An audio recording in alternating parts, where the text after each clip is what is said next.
Hey, what's going on, everybody? Welcome to the Super-Sod Lawn Tips Live for July. My name is Andre Martin. I'm here with Scott, and we're going to talk to you about some cool season grasses and our warm season grasses. We are here at the Marietta location off Canton Highway, servicing all of Marietta and all the way to Woodstock. And so we're excited for you guys to be here. So thank you so much for coming in. So we're going to talk to Scott about some cool season grasses. Scott, what you got for us? Very good. I want to talk to you guys a little bit about your fescue lawn. I want to give you some tips and some maintenance suggestions for you.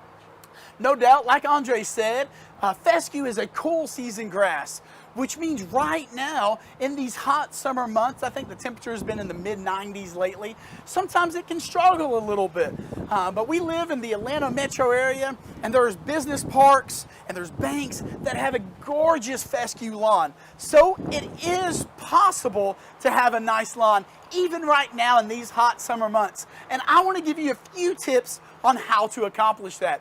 First of all, I want to give you some things that we would discourage. At the top of that list, if you have a fescue lawn, we would absolutely do not recommend fertilizing it. Fertilizing right now, of course, it promotes growth, and that's just going to stress that cool season grass out. So we don't recommend that at all. In addition to that, we don't recommend installing sod. We here at Super-Sod, we grow elite tall fescue. And it's so hot right now, we're not even harvesting it. You know, the same thing goes with the seed. We have blue tag certified elite tall fescue seed, and we don't recommend planting that right now either. So a few things not to do is going to be that fertilizing it, that sod, and that seed as well. We're going to wait till it gets cooler, cooler weather coming in at the late fall. But we will remind you of that later, so you don't have to remember that. A couple things that you can do to have that beautiful fescue lawn is going to be, first of all, consider that mowing height. We recommend mowing fescue at that 3.5 to 4 inch mark. 3.5 to 4 inches. You don't want it to grow too tall, and you don't want to scalp it either. All of that's going to stress it out. 3.5 to 4 inches is where you're at.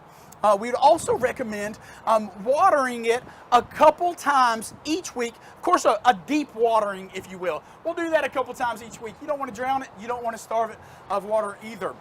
So those are a couple things you can do. But probably the most important and most critical thing you can do for your fescue lawn at this time is to apply fungicide.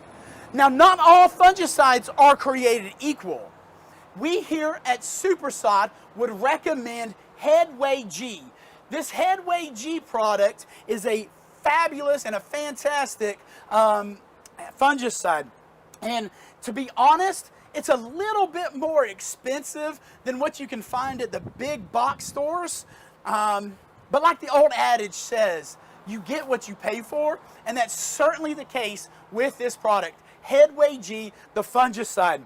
Let me tell you why we at Super-Sod recommend it. First of all, it's systemic, which means that it heals from the inside out as opposed to just contact. The entire plant roots and the plant leaf as well pulls in, and that fungicide creeps into it. And so it works through that way. It's great. It's pro grade. Of course, just golf courses use it and things like that. So you know the professionals use it. You know it's going to be a good product. Not only that, but it's got two different modes of action to fight the pathogens. The coverage is incredible. One of these bags, typically, it can cover about 2 different applications on the average size lawn. So it's got great coverage. It's got great selection. It's got a lot of different funguses that it does cover, whereas other ones just simply don't have that selection as well. So it's a great product, no doubt about it. In reality, in its simplicity, it stops the fungus where it's at, and it provides protection, which is what we want at the homeowner level. That's what we want. We just want to take care of it, and that's what it does. We recommend applying this every 14 to 28 days. So that's what we would recommend, and that's all I've got with fescue. Let me summarize real quick for you. Things you do not do. Do not fertilize, do not install sod, do not plant seed. Things to take care of: Consider your mowing height, that 3.5 to 4 inch. Take care of your watering, make sure it's proper, make sure it's right, and then apply the Headway G fungicide every 14 to 28 days. Now we've got Andre who's going to come and talk to us about those warm season grasses. Andre, what you got for us? Yes, sir. First off, I want to give a big shout out to Mr. Tony Roberts, who runs the store here in Marietta. So thank you so much, Tony, for having us. So here's the thing. This is July. We want you to make sure you guys get the best out of your lawn right now. We know everybody's going to have fireworks and things going off this weekend, lots of parties and barbecues. So here's the thing. We're going to talk to you guys about that. So if you're doing fireworks, you want to make sure you're going to try to do it on the concrete or in a big dirt area. You don't want to do it on the grass. It can cause burn damage from that. I know if you're having a big party, that's going to probably cause some traffic damages as well. So if you're doing fireworks, keep the fireworks on the concrete or a ground dirt area away from the grass, and just to make sure that you protect the grass. If you do have a lot of debris, you want to make sure you clean all that off, rake it off, blow it off to get that debris off your grass to prevent any further damage. So things you want to look at to kind of help repair your grass, whether it's from big party or fireworks or just some damaged rough spots that you have around the house. Here's some things you can do. Ample water will help reinvigorate grass growth, so you want to make sure you give it a good degree of water in those rough parts. Also, aeration is a good thing to do at this time to kind of help naturally fertilize the grass. A couple other things is compost top dressing. We have our soil cubed in our smaller bags here and our big bags as well. So if you need to order a big yellow bag of that, we do have those also. Things you can also do to kind of help keep your lawn looking great and other maintenance things is the fertilization with our 16-4-8 and our 25-pound bag and our 50-pound bag, which really helps spruce up that grass and keeps it looking good. Other things that we recommend is weeding, whether you do hand weeding, pulling those weeds out by hand, or we do have our Quinsep and 3-Way Max. So to find out what's best for your type of situation, give us a call or come by the store. We'll get you the selective herbicide that's going to be best for your situation. Also, mowing at a consistent height and at the right height for your grass. So if you want to know what that is, give us a call. We can help you out with that. But consistent mowing and mowing at the right height keeps that grass looking really good and healthy. Also, watering. I know Scott mentioned that before, but watering is going to be a big thing, especially as it gets hotter in this time. So make sure you want to give it about 1 inch of water a week. That's going to be a good range to be at for watering. Some people want to know, is it too much or too less?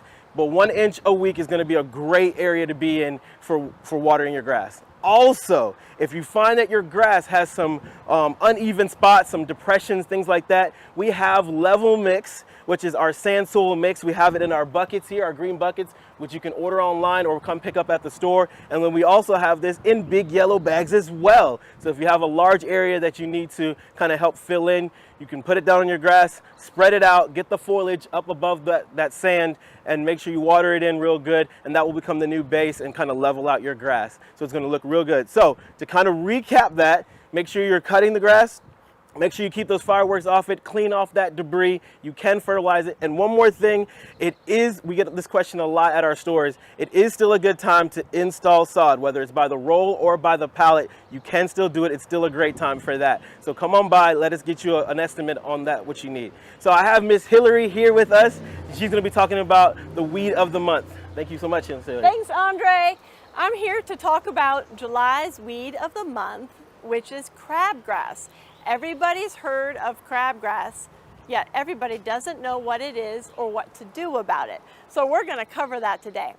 The scientific name is Digitaria sanguinalis. Crabgrass is an annual. It's also in the Poaceae family. The Poaceae family is the grass family.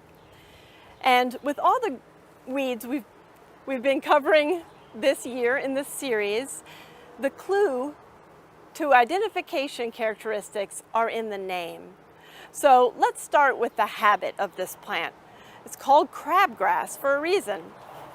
It starts in growing from a center point, and from there it radiates and it sprawls all around in a crab-like fashion. It definitely just has these long legs that kind of reach, and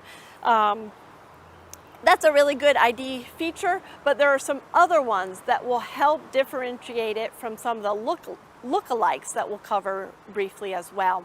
So crabgrass, it's a colonizer. You can, let me back up. I almost got ahead of myself. So the scientific name is Digitaria.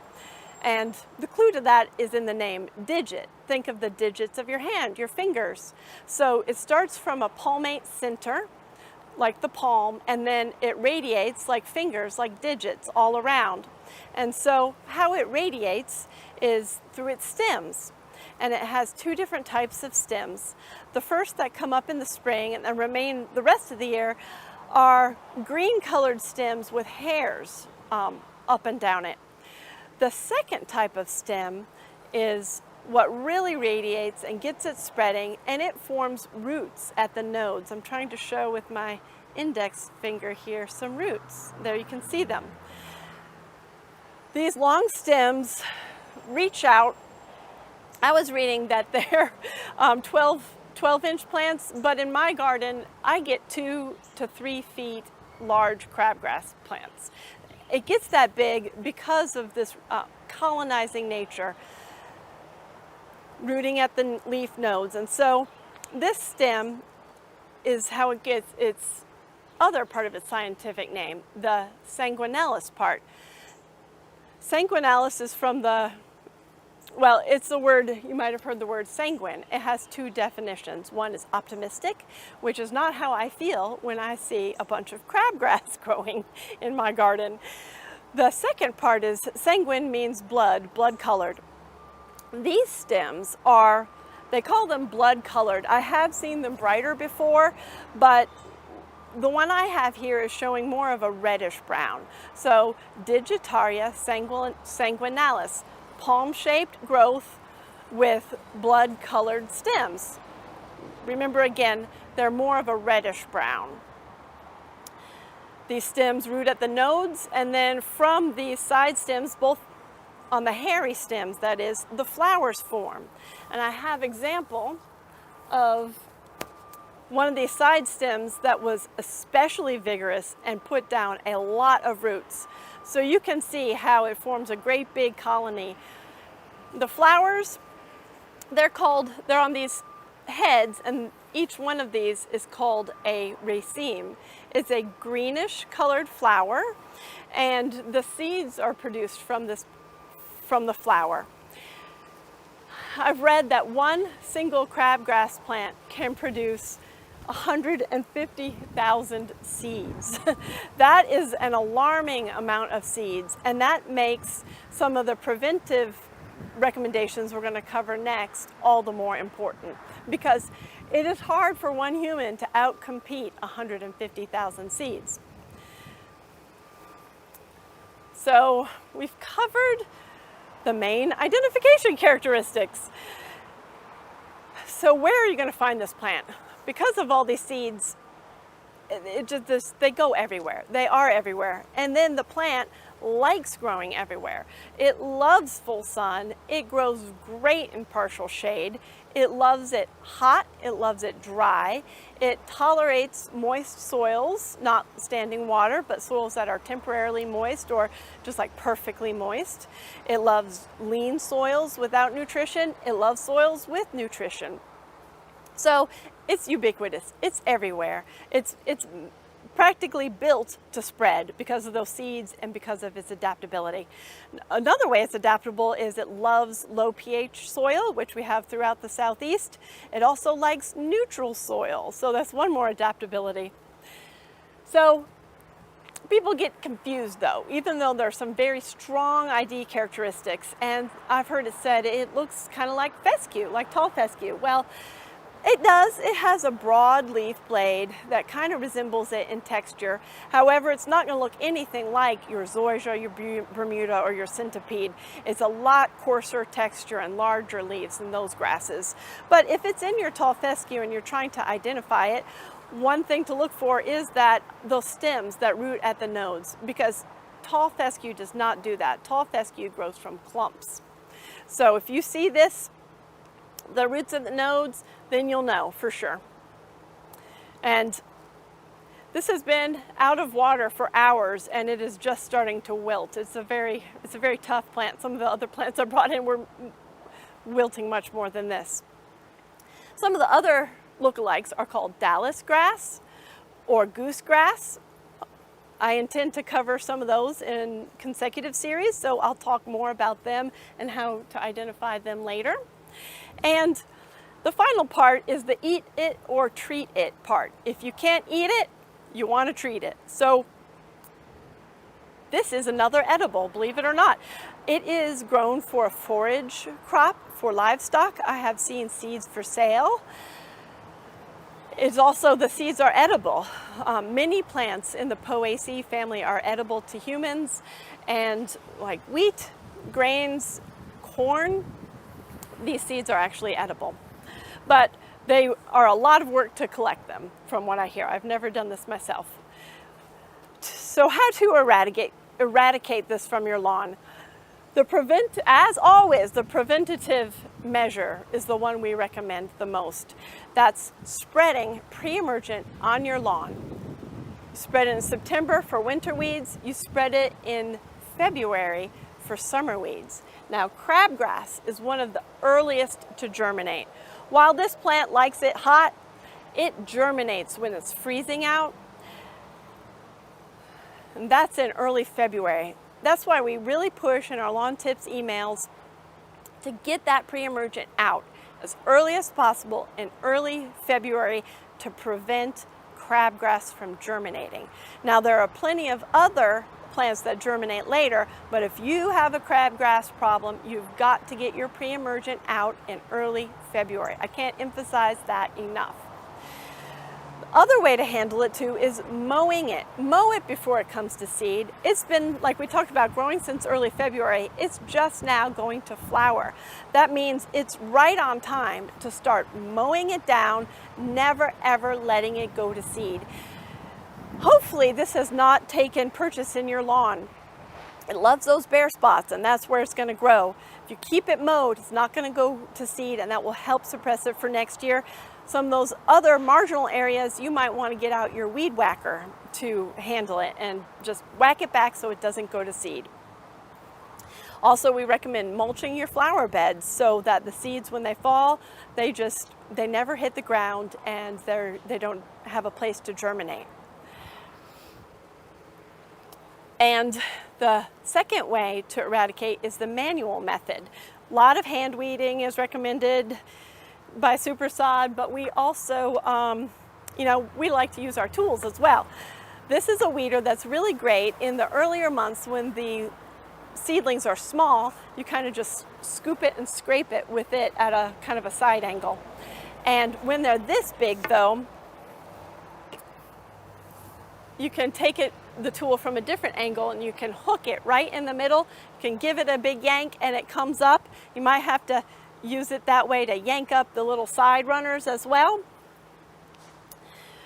But it's got great vigorous roots, but they're still pretty easy to pull out. It's not like some of those weeds that you just yank and you can barely get them out by hand and you'll need to get a shovel. You can use this tool, you can use your hands to pull them out.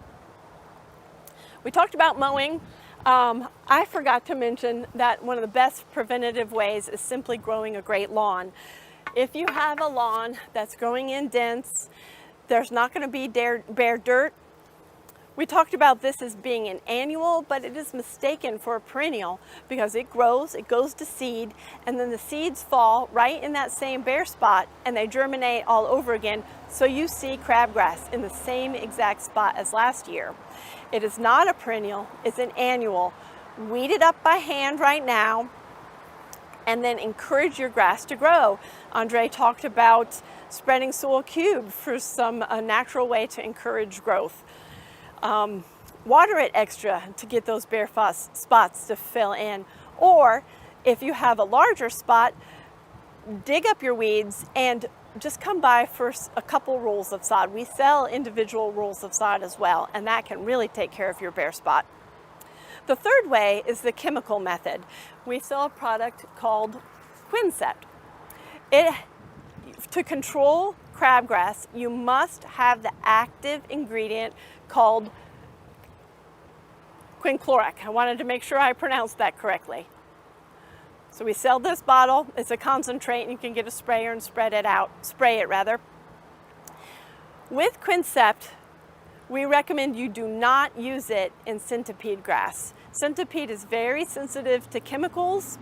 You do not want to use this in your centipede grass. You'll want to use the other methods I talked about.